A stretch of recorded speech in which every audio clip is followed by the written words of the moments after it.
जिस यात्रा का नाम हमने बिहार यात्रा दिया है। तो बिहार यात्रा 25 सितंबर से प्रारंभ होगी।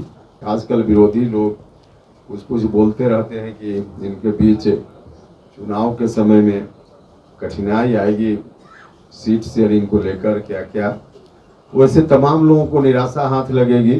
तो 2 महीना तो पर्व त्योहार का ही महीना है और उसके बाद साल ही खत्म हो जाएगा और अगले साल में ही चुनाव होना है, ऐसे भी अक्टूबर नवंबर में। तो अब समय नहीं है। एनडीए के अंदर जो भी इशू आएगा उस पर एनडीए डिसीजन करेगा, वहाँ उसमें कोई कठिनाई नहीं होगी। तो सबसे पहले आप सभी का मेरी ओर से भी स्वागत है।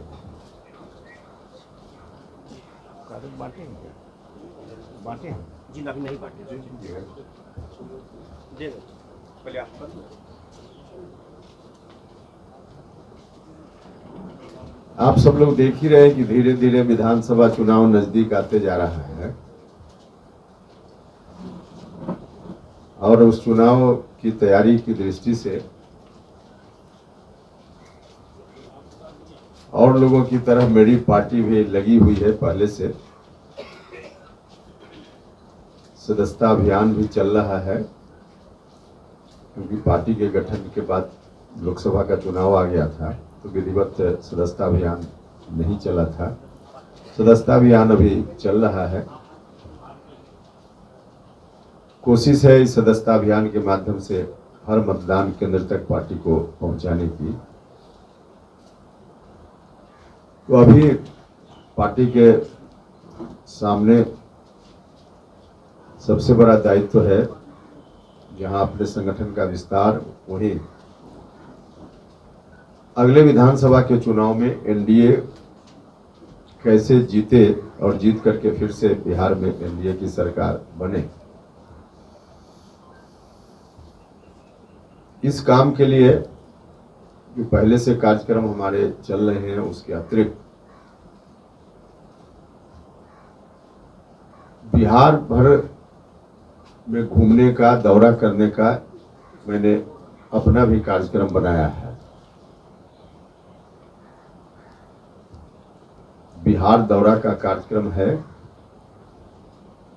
और इसकी शुरुआत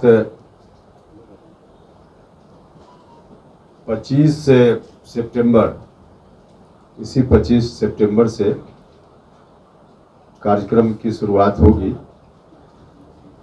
एक यात्रा के रूप में पूरे बिहार में, जिस यात्रा का नाम हमने बिहार यात्रा दिया है।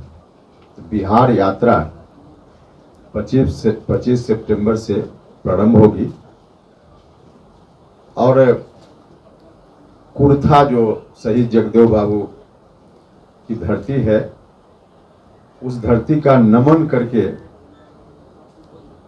इस कार्यक्रम की शुरुआत हम करेंगे। तो 25 तारीख को कुर्था जाकर, पटना से चलकर कुर्था जाकर वहीं से यात्रा की शुरुआत होगी, जगदेव बाबू का नमन करते हुए। और फिर उसके बाद उस दिन अरवल, औरंगाबाद, एक प्रिंटेड फॉर्म में भी कार्यक्रम है जो आपको मिल जाएगा। तो 25 तारीख को अरवल, औरंगाबाद, 26 तारीख को औरंगाबाद रोहतास, 27 को रोहतास भोजपुर और 29 तारीख को सारण। प्रथम चरण का यह कार्यक्रम है, जो इस महीना का कार्यक्रम है प्रथम चरण में। उसके बाद अगले महीना का कार्यक्रम, बाद के चरण का कार्यक्रम फिर बाद में आपको बताया जाएगा। तो इस तरह से पूरे बिहार की यात्रा होगी और सभी जगह जाकर के एक तो विधानसभा चुनाव में कैसे बेहतर से बेहतर एनडीए की रणनीति, हमारी रणनीति बन पाए, इस बात के लिए वहाँ जिला के साथियों के साथ, पार्टी के साथियों के साथ भी और आवश्यकता अनुसार एनडीए के दूसरे घटक दल के साथियों के साथ भी विमर्श करना, उनसे बातचीत करना और रणनीति के साथ साथ किन मुद्दों पर हमारी पार्टी काम करने वाली है, क्या एजेंडा हमारी पार्टी का है और रहेगा, इस पर भी विमर्श करना और सदस्यता अभियान की भी समीक्षा इसी क्रम में हो जाएगी। और वहाँ के साथी कोई और कार्यक्रम जिला के साथी अगर अपने हिसाब से लगाएंगे तो अलग अलग जिला के लोग जो कार्यक्रम लगाएंगे उन कार्यक्रमों में भी भाग लेना। एजेंडा के रूप में आप सब लोगों को मालूम है कि ठीक है कि अभी हमारी पार्टी फिर से बनी है तो नई पार्टी के रूप में है, लेकिन हमारा एजेंडा तो सतत चलते रहता है। हम चाहे जिस रूप में राजनीति में रहें, कभी सदन में रहें, सदन से बाहर रहें, लेकिन एजेंडा में कभी परिवर्तन हमने नहीं किया है और उन्हीं मुद्दों को लेकर पार्टी फिर लोगों के बीच जा रही है, जाएगी। मुख्य रूप से शिक्षा का सवाल है, स्वास्थ्य का सवाल है, नौजवानों के रोजगार का सवाल है, किसानों को उनकी फसलों का लाभकारी मूल्य मिले, तो किसानों की जो समस्याएं हैं उन समस्याओं को मुद्दा के रूप में, और सोशल जस्टिस के इशू को हमारी पार्टी प्रमुखता से हमेशा रखते रही है। सब लोगों को न्याय मिले, न्याय से वंचित लोग जो भी हैं उनको न्याय मिले, और उनको न्याय मिले इस दिशा में तो बहुत सारे कार्यक्रम भारत की सरकार भी चला रही है, राज्य की सरकार भी चला रही है। लेकिन इससे अतिरिक्त जो एक मुद्दा, ऐसा मुद्दा है सोशल जस्टिस का, जो सिर्फ सरकार के चाहने से उसका निदान नहीं होने वाला है, और वह है सुप्रीम कोर्ट और हाई कोर्ट में जजों की बहाली के लिए जो बिल्कुल गैर लोकतांत्रिक प्रक्रिया अपनाई जा रही है। वो फैसला भी हुआ सरकार का, पार्लियामेंट से बिल भी पारित हुआ, लेकिन बाद में सुप्रीम कोर्ट ने कहा कि इसको हम नहीं मानेंगे। तो यह विषय सीधे कोर्ट से संबंधित है।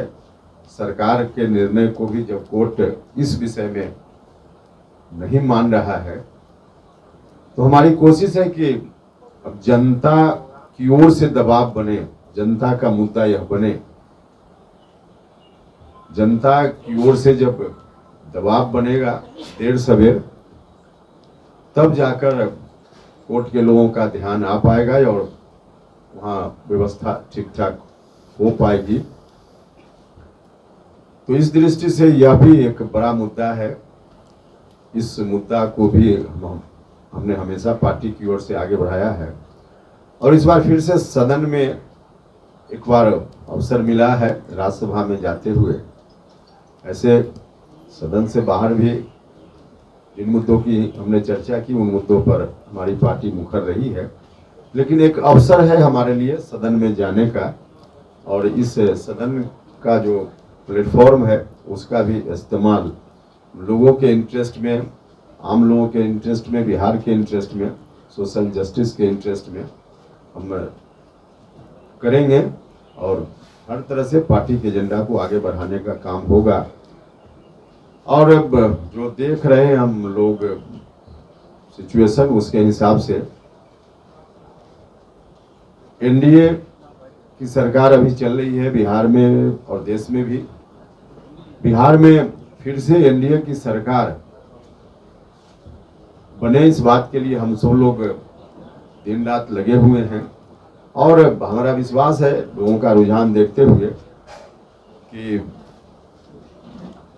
एनडीए पूरी एकजुटता के साथ चुनाव लड़ेगा। कई लोग कुछ शंका व्यक्त करते रहते हैं, खासकर विरोधी लोग कुछ बोलते रहते हैं कि इनके बीच चुनाव के समय में कठिनाई आएगी सीट शेयरिंग को लेकर, क्या क्या। वैसे तमाम लोगों को निराशा हाथ लगेगी। बिल्कुल सहज तरीके से, सरल तरीके से एनडीए के अंदर जो भी इशू आएगा उस पर एनडीए डिसीजन करेगा, वहां उसमें कोई कठिनाई नहीं होगी। और पूरी एकजुटता के साथ हम सब लोग मिलकर चुनाव लड़ेंगे विधानसभा का और मजबूती से चुनाव जीतेंगे और मजबूती से अगली सरकार फिर एनडीए की बनेगी। तो मुख्य रूप से यही कुछ विषय था। नहीं, ऐसा मुझको नहीं लगता है कि चुनाव समय से पहले हो। व्यक्तिगत रूप से मुझको तो ऐसा नहीं लगता है, लेकिन चुनाव अब समय पर भी हो तो ज्यादा देर नहीं है।